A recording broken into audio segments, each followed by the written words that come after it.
নমস্কার বন্ধুরা, real reaction চ্যানেলে আপনাদেরকে সুস্বাগত। আজ আপনাদের সামনে একটি নতুন ভিডিও নিয়ে উপস্থিত হয়েছি, যেখানে বাংলাদেশ মিডিয়ার অপপ্রচার আপনাদের সামনে তুলে ধরব।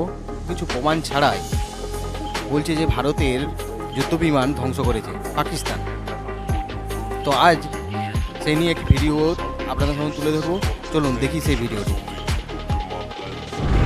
বহুল আলোচিত ও প্রযুক্তিগতভাবে অন্যতম আধুনিক যুদ্ধবিমান রাফায়েল প্রথমবারের মতো কোনো যুদ্ধে ধ্বংস হয়েছে, তাও আবার সেটি ছিল ভারতে। দেশটির সামরিক ইতিহাসে এক ব্যতিক্রমী ও অপ্রত্যাশিত ঘটনা এটি। এই ঘটনা শুধুমাত্র ভারতের জন্য নয়, আন্তর্জাতিক সামরিক জগতের জন্য এক গুরুত্বপূর্ণ ঘটনা, কারণ বলা হচ্ছে এটি রাফায়েল জেটের ইতিহাসে প্রথম কমব্যাট লস।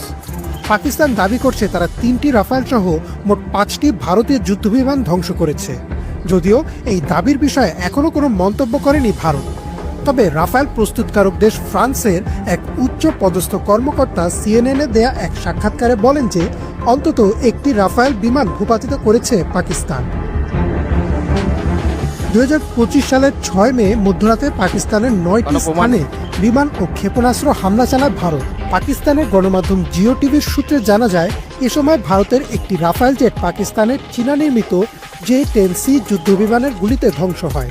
পাকিস্তান দাবি করছে তাদের J-10C বিমান অত্যাধুনিক PL-15 মিসাইল ব্যবহার করে ভারতের রাফায়েল বিমানটিকে ভূপাতিত করেছে। ফরাসি এক সামরিক গোয়েন্দা সূত্রও এই ঘটনাকে নিশ্চিত করেছে এবং বলেছে এটি রাফায়েলের প্রথম কিল বা ধ্বংস হওয়ার ঘটনা। এই ঘটনার আগে রাফায়েল জেটের কখনো কমব্যাটে ধ্বংস হওয়ার খবর প্রকাশ্যে আসেনি। এই যুদ্ধবিমানকে নিয়ে ভারতের মধ্যে গর্ব ও অহংকার ছিল বিপুল। টিবিএস নিউজ সূত্রে জানা যায়, ফ্রান্স থেকে কেনা এই 36টি রাফায়েল জেটের মধ্যে প্রতিটি কিনতে খরচ হয়েছিল প্রায় 217 মিলিয়ন মার্কিন ডলার বা প্রায় 1800 কোটি টাকা। রাফায়েল ছিল ভারতের প্রতিরক্ষা কৌশলের অন্যতম স্তম্ভ, বিশেষত পাকিস্তান ও চীনের হুমকির প্রেক্ষিতে।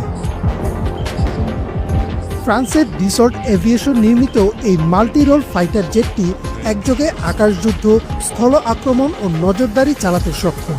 এটি SCALP cruise missile, Meteor beyond visual range missile ও MICA air to air missile বহন করতে পারে।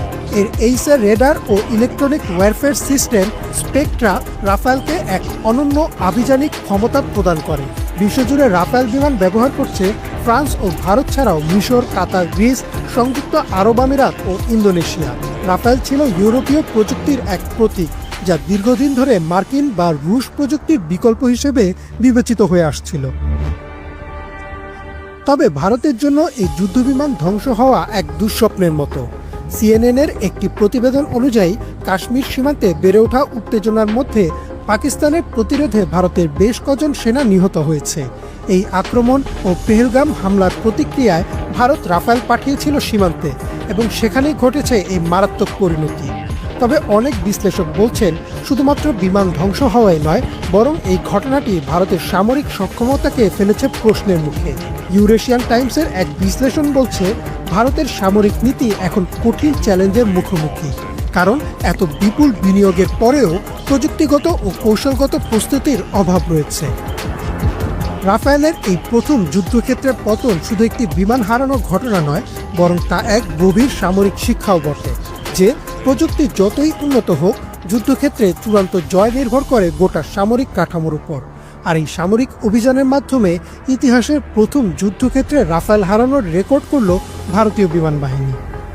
ইমরান মাহমুদ, বাংলা ভিশন।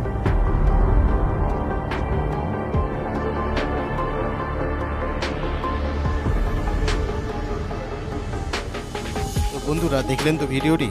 এরপরে আপনাদেরকে আরেকটি ভিডিও দেখাই, যেখানে CNN-এর একজন সাংবাদিক পাকিস্তানের প্রতিরক্ষা মন্ত্রীকে সব প্রশ্ন করেছিল যে আপনারা যে 5টি রাফায়েল বিমান উৎপাদিত করেছেন তার কোনো প্রমাণ আছে কি?